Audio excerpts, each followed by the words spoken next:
Good morning, everybody, and welcome. Thank you for joining us for our informational webinar on year 2 of the Community Accelerator Grant, a statewide grant program funded by the Paul G. Allen Family Foundation and intended to provide essential capital for Washington State's arts and cultural organizations. My name is Ellen Milligan, and I am the VP of Grant Making at ArtsFund. I am a white woman with long shoulder-length dark hair, wearing a black V-neck sweater and sitting in front of a virtual background that says Community Accelerator Grant. As we begin today's webinar, I would like to acknowledge that the city of Seattle, where ArtsFund is based, is on the occupied lands of the Coast Salish people, specifically the ancestral lands of the Duwamish, Stillaguamish, Muckleshoot, and Suquamish tribes, who have stewarded this land throughout the generations. I would also like to acknowledge that many with us today are on different territories, and we join you in honoring and recognizing those as well. To make today's event more accessible, we have a number of accessibility features. We are joined by 2 ASL interpreters who will be spotlit throughout the program. You can enable automatically generated captions by clicking on the closed caption/live transcript button in the meeting control bar, then clicking Enable Auto Transcription. You can click and drag the provided subtitles to move their position on the screen. You can also click on the small arrow to the right of the live transcript button to adjust your subtitle settings or to open the full transcript at any time. Please be aware that the subtitles will not be 100% accurate as they are automatically generated. We will be sharing a professionally captioned recording of this webinar on our website within the next several days. Each of our speakers will also visually describe themselves the first time they speak, as I did at the top of the program. In just a few moments, you'll be hearing from Michael Greer, ArtsFund's president and CEO, who will provide an overview of the Community Accelerator Grant program. Today's webinar is intended to provide clarity around eligibility for the program and to offer insight into the application process, including updates made from last year's granting cycle. We will walk you through the application portal and then hold a brief question and answer session. We have also put together a webpage of frequently asked questions, which is available on the program's website at artsfund.org/accelerator. We highly encourage all applicants to review the FAQ page before submitting your applications. Before we move on, we'd love to collect some information about who's here today and where you're joining us from. You should now see a link on screen and in a moment in the chat to a brief anonymous demographic survey. While completing the survey is completely optional, your information will help us get a sense of whether we've successfully reached the populations this funding is intended to serve and where we need to do more outreach. We'll take a few moments, probably about 30 seconds, for you to visit that link and complete the survey now.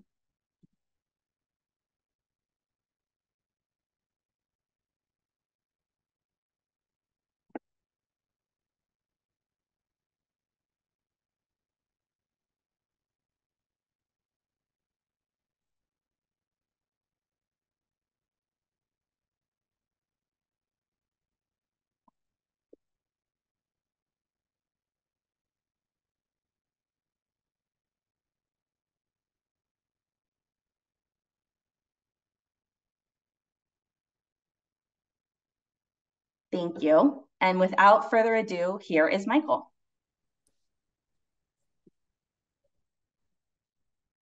Hello, everybody. My name is Michael Greer, and I am the president and CEO here at ArtsFund.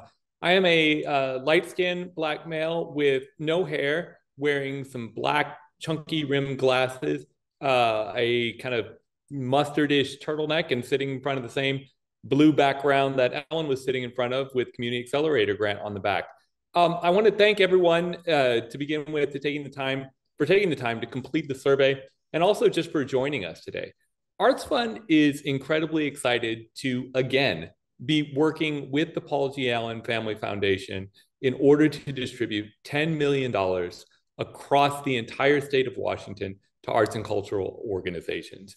We know that your organizations continue to face unique challenges. And after having spent the last several years watching your creativity, your resilience, your innovation, we are thrilled to have the opportunity to meaningfully invest in the recovery of your organizations. ArtsFund believes that the arts create a better quality of life for everybody. And that cultural density in a community, it supports the health and well-being of everybody who lives there. This grant program is intended to bolster the arts in all corners of Washington state, and especially in communities that have traditionally been the furthest away from large-scale philanthropy. These funds are unrestricted, and they're unrestricted because you're the experts in what you do. Our goal is to boost your ability to invest in your missions and the communities that you serve in whatever ways you know are most impactful. So with that, I want to say thank you again, and I'm going to pass it back over to Ellen, who's going to talk you through the eligibility parameters. Thank you, Ellen. Thanks, Michael. Let's get into the details of the program. The Community Accelerator Grant is intended for arts and cultural organizations in Washington state. We want to support a wide variety of groups, but we also want to make it as easy as possible for organizations to understand if this grant program is intended for them. In order to be eligible, groups must meet the following key requirements, which you'll see up here on this slide. First, your organization must be based in Washington. Your organization's primary mission must be to produce or support arts and cultural activities, and we'll talk more about that just in a moment. Your organization must have existed for 3 or more years. Over the last 3 fiscal years, including the one you're currently in, you must have an average annual operating budget of at least $25,000. We're asking you to calculate this number by adding your total revenue from your last 2 fiscal years to your budgeted revenue from your current fiscal year and dividing that number by 3. Your budget does not have to exceed $25,000 in each of these 3 years, but the average size must be at or above $25,000. If you're applying with a fiscal sponsor, this budget requirement applies to your organization, not your fiscal sponsor. Finally, you must meet one of these 3 conditions. You must be a 501c3 public charity. You must be fiscally sponsored by a 501c3 public charity, or you must be a federally or state recognized tribal entity. I do want to note here that the most significant clarification we've made from last year's eligibility parameters is around tribes. As cultural and artistic practices are embedded in the work and daily life of tribes, tribes will be considered eligible regardless of whether they have a formal mission statement encompassing arts and cultural activities. Additionally, tribal entities focused on artistic and cultural activities, such as culture departments, tribal museums, are eligible to apply if they meet the minimum budget requirements. Multiple entities affiliated with the same tribe may apply if each meets the eligibility criteria. And again, there are links to the FAQ in our chat if you want to see any further detail on any of this. Last year, most of the questions we received about eligibility were about how we were defining arts and cultural organizations. So I'd like to take just a couple minutes to speak to that question. If your organization's primary mission is to produce or support arts and cultural activities, you are eligible for this grant.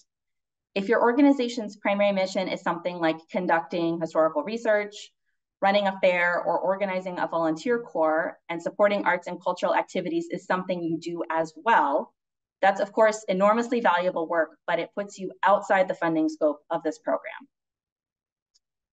If you're a cultural organization, in order to be eligible, your work must contain a significant artistic component.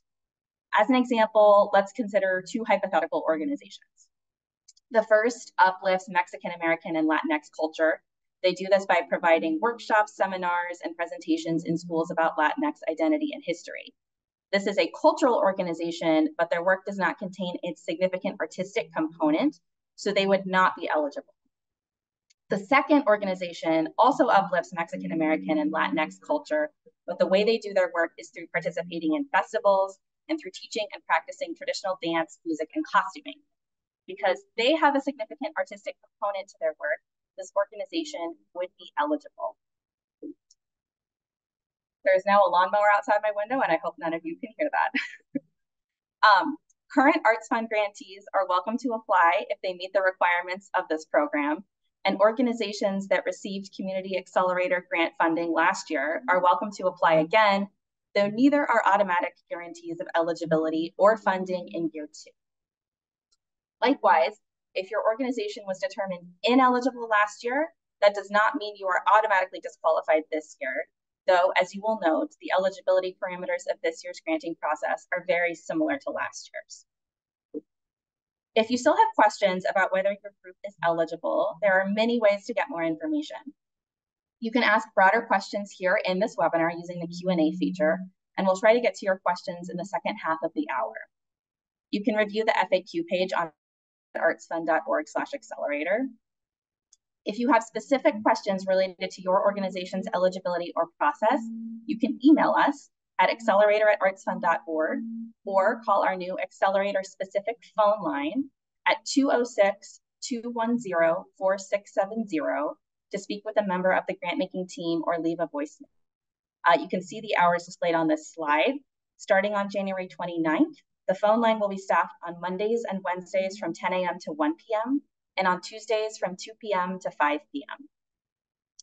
And now I will pass things over to our grants coordinator, Max Rosen, who will be presenting on our application and the application portal.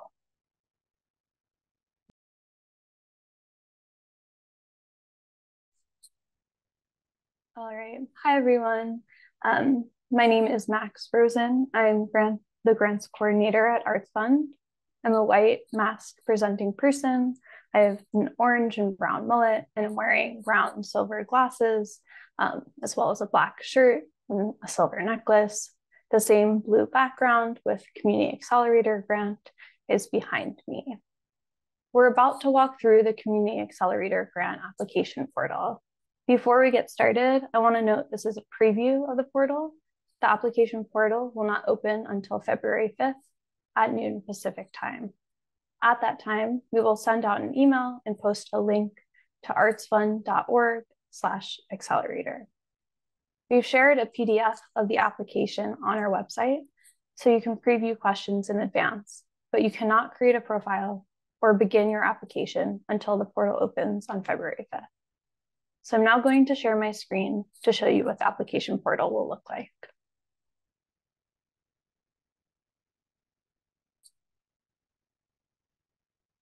Great.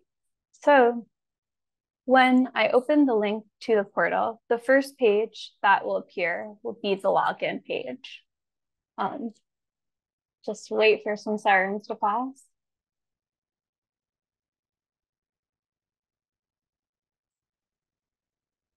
Great. So if you are a new applicant to an ArtsFund grant, you'll follow the instructions to sign up for credentials. If you have applied for a grant through ArtsFund before, you can use your existing login credentials. Once you create a login, you can revisit the portal as many times as needed. I'm going to scroll down on this login page and use my existing credentials.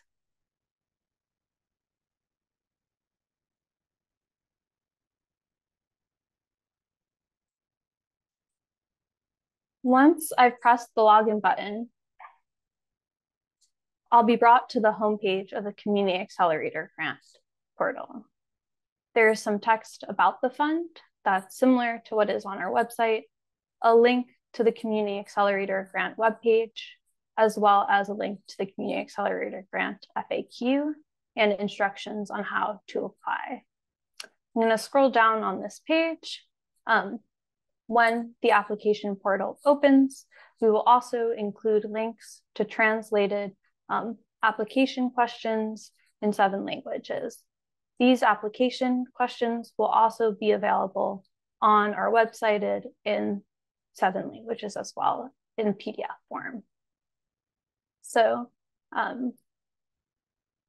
the bottom of this page, you'll see text saying create an eligibility profile to get started. I'll click the white box with blue text that says create an eligibility profile to get started to begin my first step of my application, the eligibility profile. This brings me to the eligibility profile form, which we can now see on my screen.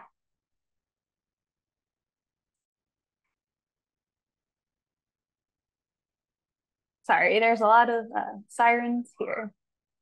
All right, so this eligibility form will allow you to find out if you meet the minimum eligibility requirements for the Community Accelerator Grant.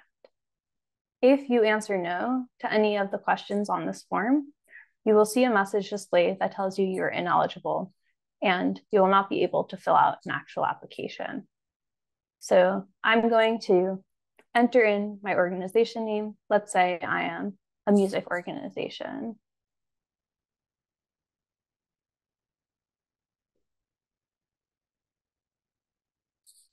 Great. So after I enter in my organization name, assuming that I can answer yes to all of these questions, each question will then propagate on the form. So I'll just scroll down and go through to show you what that looks like, assuming I'm eligible for the organization requirements, budget requirements, and producing arts and culture activities. We ask you to mention or to select your eligibility if you are primarily focused on producing or supporting arts and culture activities, as Alan mentioned before. We include this optional comment box for you to provide more information to explain how your organization focuses on arts and culture activities. This is optional again, and it will not be scored. So once I finished creating my profile, I'll press the blue Create Profile button on the bottom right of the screen.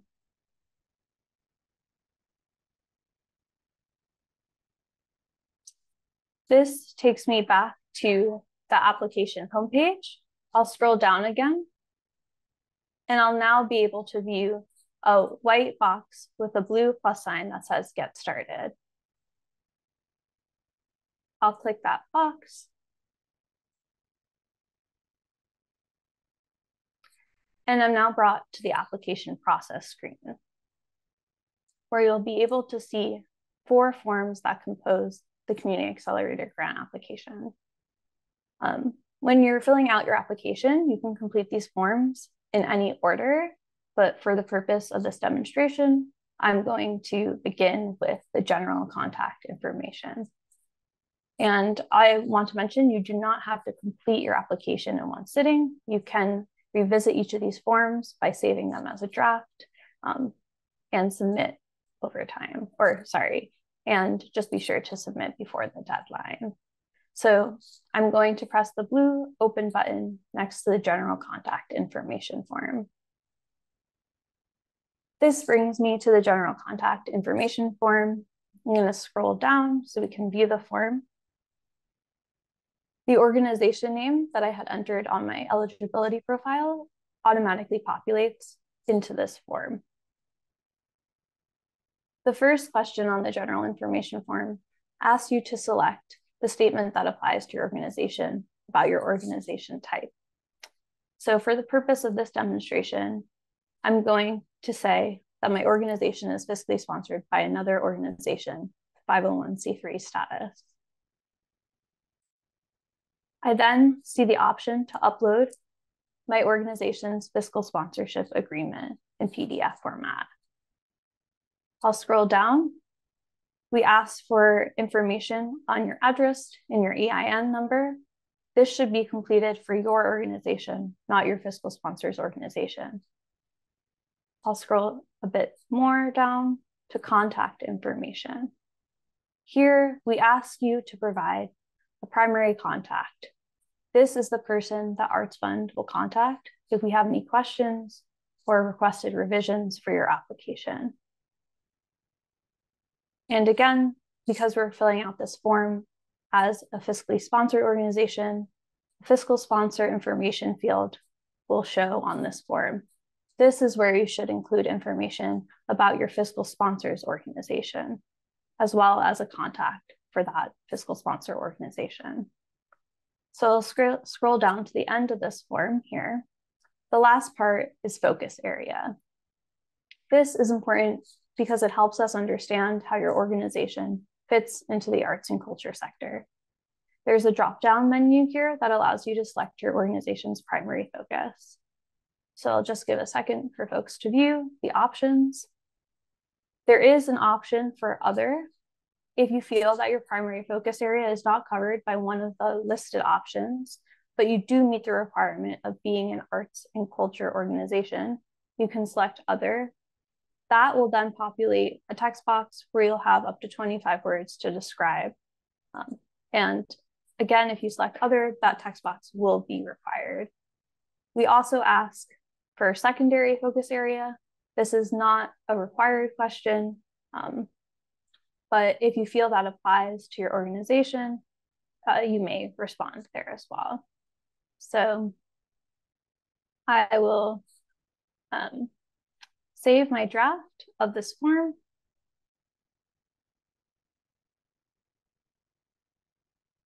Great.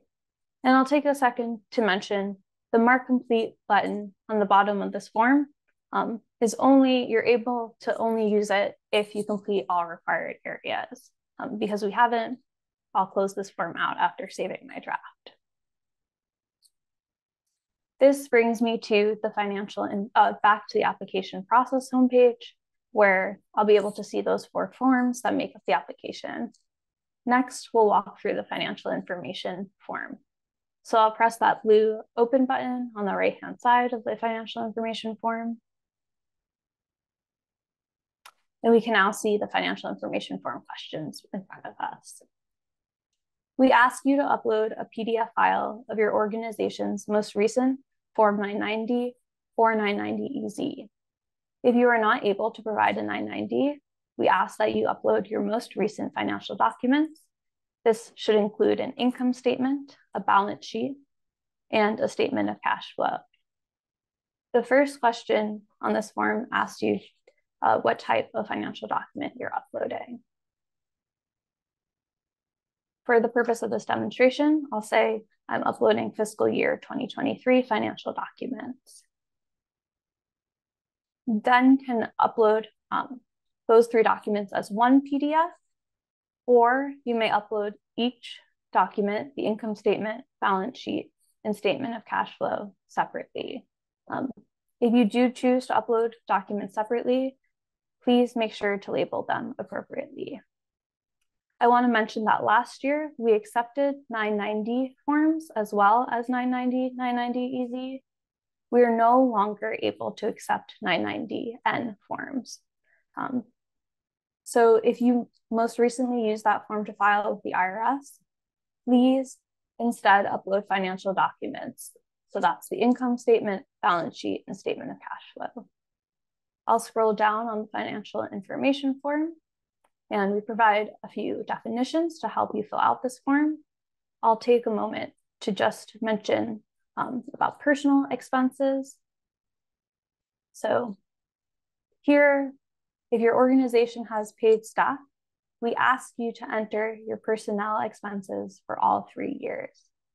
Personnel expenses are part of operating expenses, but we ask for this line item separately for research and advocacy purposes, and your response will not be scored. So I'll scroll a bit further down.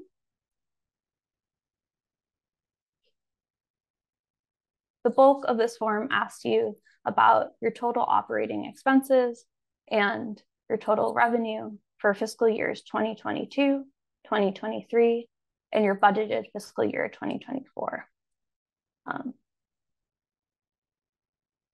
All of these fields are required.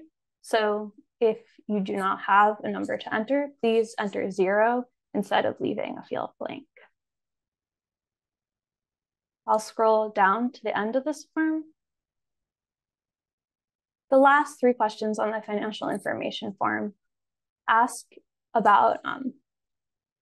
you to complete or provide us data to help us understand the potential impact the Community Accelerator Grant will have on Washington State's arts and culture sector. Your responses to the following questions will not be scored and do not have an impact on your final award. I'll take a moment just to go through the last question on this form. Our last question here asked you to quantify by how much you anticipate increasing your revenue from this grant, not including the amount of the grant award. A few examples of how you might do that would be using this grant as evidence of your organization's credibility in other grant applications, asking for larger grants, asking for unrestricted grants, and diversifying your funding sources. We understand that your response will be an estimate and it will have no impact on your award. Great. So I'll save a draft of my financial information form and I'll close it out. I'm now brought back to the application process page. I'll scroll down and we'll walk through the program and demographics information form. I'll press that blue open button. And I'm brought to the programs and demographic form questions. So I want to note that the data being collected in this form is so that we can ensure grant funds are equitably distributed across Washington State's arts and culture sector, particularly to organizations who center the voices of people who identify as BIPOC, as LGBTQ+, and as people with disabilities. You can learn more about how the data you share in this form will be used, shared, and stored in our data use statement. It's linked here at the top of this form. We're also going to share a link to the data use statement in the chat, and you can access it on the Community Accelerator Grant webpage. So I want to take a moment just to go through one part of the data use statement before we go through the rest of this form. And this part explains how the data that you provide in this form will be used to determine awards. The demographic data you provide as part of your Community Accelerator Grant application will be reviewed by ArtsFund staff. The data will then be anonymized across applicants and shared with our community advisory panel. You can view who is part of the panel on our website. If you choose to provide demographic data in this form, it will be factored into your organization's award consideration. If you choose to answer demographic data questions with "do not know," "prefer not to answer," "not applicable," you will not be penalized, but the benefits of demographic representation will not be factored into your award consideration. Great. So we also provide a few definitions throughout this form to help you filling out or completing the form. I'll read through the first definition we provide, which is about centering. So here we mean centering indicates that these people's voices, the centered populations that I mentioned above, are not just included or invited to participate in an organization's programming, but are the focus of an organization's work. People from centered populations are telling their own stories, and programming is intended to be culturally relevant to their experiences. So we'll just go through the first statement here as an example. Our organization creates and or provides programming centering LGBTQ+ communities. We ask you to respond to the statement on a 1 to 5 scale, 1 being strongly disagree with that statement, or 5 being strongly agree. I'll scroll down to the middle of this form where we ask you to provide demographic information on behalf of your organization's staff. So the first part of this demographic section asks you about the number of paid staff at your organization. If your organization has 2 or more paid staff, I'll select my organization has 2+ paid staff on payroll. For organizations with 2 or more paid staff, please include all staff on payroll. So those are folks who are paid by wages or salaries, not by stipends or contract income. If your organization has 0 to 1 paid staff, select my organization has 0 to 1 paid staff on payroll or is volunteer run. For organizations with only 1 paid staff member or no paid staff members who work with a dedicated core group of volunteers, please complete this demographic survey on behalf of that 1 staff member and the core group of volunteers. So I'll scroll down a bit. Please note that all fields in this form are required and enter a 0 instead of leaving a field blank. Also, provide head counts for each group. Use whole numbers and no symbols. So we asked for how many total staff members your organization had last year and your organization has currently. Again, if you're volunteer run, please fill out this form on behalf of that core group of volunteers. I'll scroll down a bit more. The first part of this demographic section asks about the racial identities of your staff. I want to note that we understand racial identities are complex, deeply personal, and intersecting.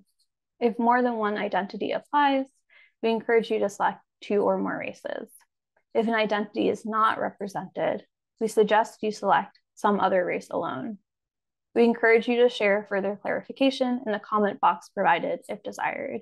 So I'll scroll down a bit, and we ask for prior and current year, again, in this table.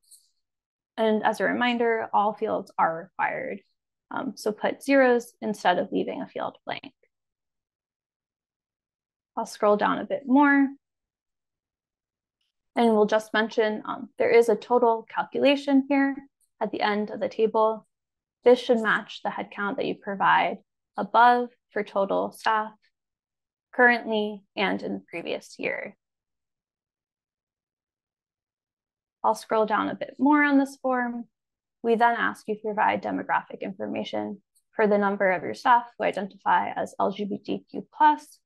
The last, I'll scroll down a bit more. And the last table here asks for the number of your staff who identify as having a disability. I'll scroll down to the bottom of this form where the last section asks about if your organization has a board or governing advisory body. If your organization does have a board or governing advisory body, I'll select yes to this question. The same questions that we asked about your staff demographics will then populate for you to complete demographic information on behalf of your organization's board or governing body. If your organization does not have a board or governing advisory body, select no to this question. And no further questions will then populate. I'll save a draft of this form. And I'll close it out.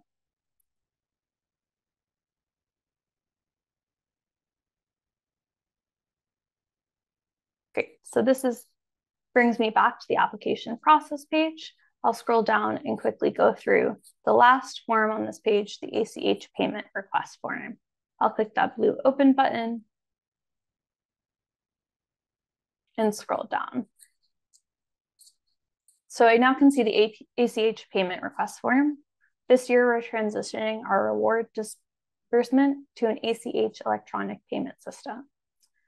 Please complete this form with your organization's information, or if you're fiscally sponsored, your fiscal sponsor organization's appropriate bank account information. The first question on this form asks, is your organization fiscally sponsored by another organization with 501c3 status? If you are fiscally sponsored, select yes to this question. I'll scroll down here to show you the questions.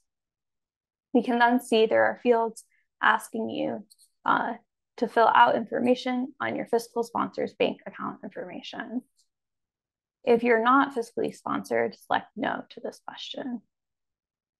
Then fill out your organization's bank account information. I'll take a second here to scroll down to the bottom of this form where we ask for you to provide an authorized financial contact. This should be a person who we can contact if we have any issues or questions around award disbursement. It might be the same person you list as the primary contact on the general information form, or for example, if you have a finance director and a grants writer, it might be that finance director at your organization. The primary contact will be contacted for all other questions regarding your application. This person will only be contacted regarding questions around disbursement. So I'll save a draft of this form. and I'll close it out. Now that we've gone through all 4 forms and we're back to the application process page, I'll just take a moment to mention that this blue action required text that is next to each form will change to green complete text after you have marked complete each of these 4 forms. You have the option to edit a form after you mark it complete. And once all 4 forms are marked complete, at the top of this application process page, the submit button will change to green. You'll then be able to press submit. I want to mention that once you press submit, you're no longer able to edit any of these forms. So please be sure to only press submit once all 4 forms are ready to go and be sent for review. And lastly, just mention the deadline, which is March 5th. At the top of the application process page, you'll see the number of days remaining for you to complete your application. I'll now stop my screen share and invite ArtsFund's Vice President of Strategic Initiatives and Communications, Calandra Childers, on screen. Thanks so much, Max, and thank you everybody who's been submitting your questions through the Zoom Q&A feature throughout the webinar. We are doing our very best to keep up with you. There's lots of stuff coming in. My name is Calandra Childers. I'm the Vice President of Strategic Initiatives here at ArtsFund, and we're so happy that so many of you have joined us today. I am a white woman with long curly brown hair and freckles, and I'm wearing a houndstooth sweater this morning because it is very dreary here in Seattle. So we are now going to move into our audience Q&A section. If we don't get to your question today, I just want to remind you that we do have an FAQ document. That document is actually posted to our website now in English. We are also having it translated into the following languages: Spanish, Mandarin, Russian, Vietnamese, French, Portuguese, Korean, and Tagalog. And those will all be posted to our website next week. We are going to do our best to get to everything today, but we will also have follow-up opportunities if we do not get to your question. With that, I will invite Michael and Ellen to be back on screen with us to start answering some of these questions. Excellent, thank you. All right, so the first question that we have here is, will I have to report that the funding was used in the way reported on the application? Will my organization be penalized if we use funding for a different area? Ellen, can I throw that one over to you? Yeah, absolutely. There is no reporting requirement for this grant. These grants are unrestricted, and recipient organizations should use the grant dollars as they see fit. Those questions we ask about how you anticipate using your funds are for research and advocacy purposes only. Excellent, thank you. All right, our next question is, are there any restrictions on what funds can be spent on? Max, can I have you answer that one?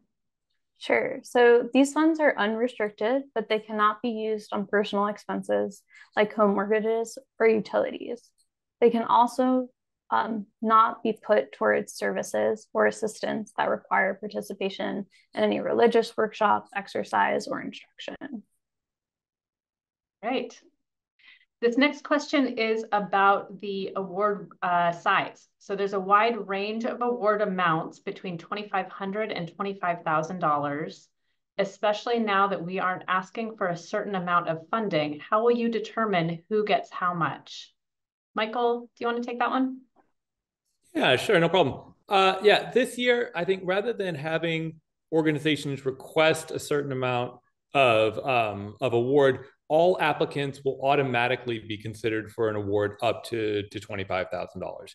And applicants will be scored based on a set of criteria determined by our community advisory panel. And those criteria are really designed to assess organizational health and prioritize funding for organizations that center Black, Indigenous people of color, LGBTQ+, people with disabilities, and rural populations. Our community advisory panel is made up of a really geographically and demographically diverse group of cultural and philanthropic leaders from across the entire state who we put together in order to keep decision-making as close to the communities that we're trying to serve. So final awards will be based on those criteria, and they are going to continue to range between $2,500 and $25,000. Great, thanks, Michael. All right, this one's pretty straightforward. When will funding decisions be made? Ellen? Sure. Organizations will be notified by the end of May, and funds will be distributed by the end of June. All right. And can applications be submitted in a language other than English? Max? Yeah, so we're not able to accept applications in languages other than English, but we have translated the application materials, that's the application questions and the FAQ, into 7 additional languages and made those available on our website. This application is primarily quantitative. We mostly ask for numbers and responses to multiple choice questions. And where we do ask for brief narrative responses, those responses are not required and they're not scored. All right. Last year, you funded all eligible applicants. Are you planning on doing that again this year? Michael, maybe you can take that one. Yeah, we did fund all eligible applicants in year 1, and we're really proud of that. And the hope is that the community advisory panel will allow us to do that again this year. However, without knowing the size and the scope of our applicant pool in advance, we can't guarantee that all eligible applicants will receive awards this year, but we will do our best. All right. Next question is, my organization has cultural activities as a primary focus, but is not a 501c3. Are we eligible? Ellen, can you take that one? Yeah.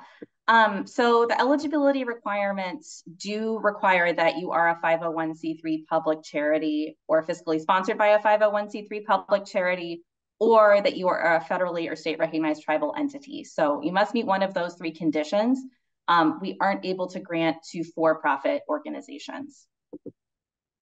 Right. Max, this is another one about eligibility. Is there a matching requirement for this grant? So there is not a matching requirement for this grant. We are interested in learning more about how organizations anticipate being able to use this money to leverage more funding. And like I mentioned, there is a question about that in the application. Great.